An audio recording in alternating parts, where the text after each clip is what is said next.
The man who sees absolutes where all other men see nuances and shades of meaning is either a prophet or a quack.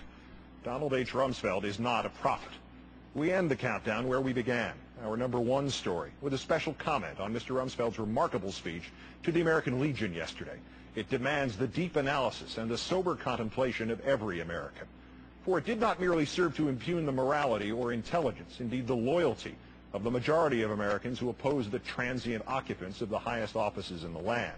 Worse still, it credits those same transient occupants, our employees, with a total omniscience which neither common sense nor this administration's track record, at home or abroad, suggests they deserve. Dissent and disagreement with government is the life's blood of human freedom, and not merely because it is the first roadblock against the kind of tyranny the men Mr. Rumsfeld likes to think of as his troops still fight this very evening in Iraq. It is also essential, because just every once in a while it is right, and the power to which it speaks is wrong. In a small irony, however, Mr. Rumsfeld's speechwriter was adroit in evoking the memory of the appeasement of the Nazis. For in their time, there was another government faced with true peril, with a growing evil, powerful and remorseless. That government, like Mr. Rumsfeld's, had a monopoly on all the facts. It too had the secret information.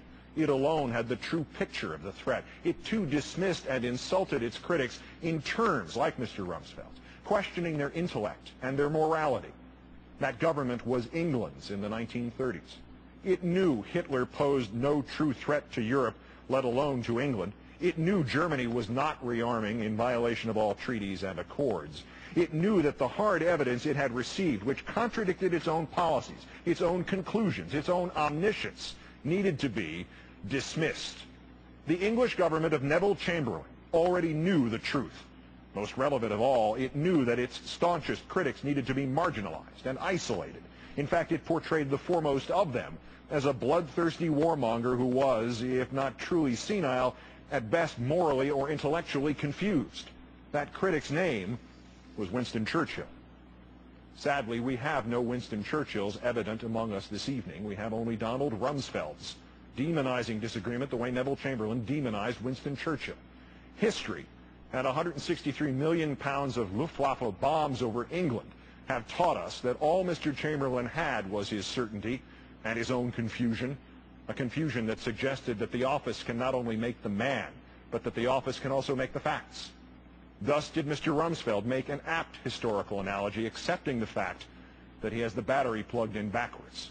His government, absolute and exclusive in its knowledge, is not the modern version of the one which stood up to the Nazis. It is the modern version of the government of Neville Chamberlain. But back to today's omniscient ones. That about which Mr. Rumsfeld is confused is simply this. This is a democracy, still, sometimes just barely, and as such all voices count, not just his.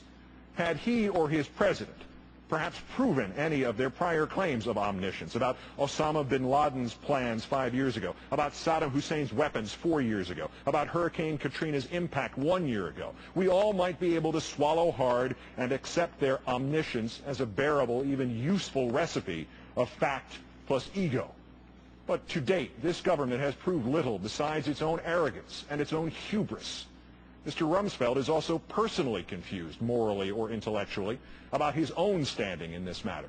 From Iraq to Katrina to flu vaccine shortages to the entire fog of fear which continues to envelop our nation, he, Mr. Bush, Mr. Cheney, and their cronies have, inadvertently or intentionally, profited and benefited, both personally and politically.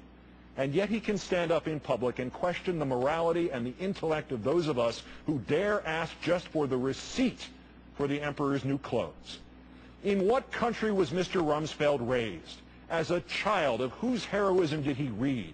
On what side of the battle for freedom did he dream one day to fight? With what country has he confused the United States of America? The confusion we as its citizens must now address is stark and forbidding. But variations of it have faced our forefathers when men like Nixon and McCarthy and Curtis LeMay have darkened our skies and obscured our flag. Note with hope in your heart that those earlier Americans always found their way to the light, and we can too. The confusion is about whether this Secretary of Defense and this administration are in fact now accomplishing what they claim the terrorists seek, the destruction of our freedoms, the very ones for which the same veterans Mr. Rumsfeld addressed yesterday in Salt Lake City so valiantly fought. And about Mr. Rumsfeld's other main assertion that this country faces a new type of fascism, as he was correct to remind us how a government that knew everything could get everything wrong. So too was he right when he said that, though probably not in the way he thought he meant it. This country faces a new type of fascism indeed. Although I presumptuously use his sign-off each night in feeble tribute, I have utterly no claims to the words of the exemplary journalist Edward R. Murrow.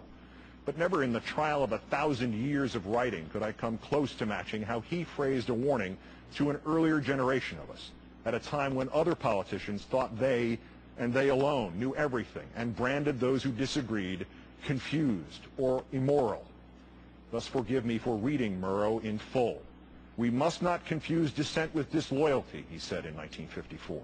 "We must remember always that accusation is not proof, and that conviction depends upon evidence and due process of law. We will not walk in fear one of another. We will not be driven by fear into an age of unreason if we dig deep in our history and our doctrine and remember that we are not descended from fearful men, not from men who feared to write, to speak, to associate, and to defend causes that were, for the moment, unpopular." And so, good night and good luck.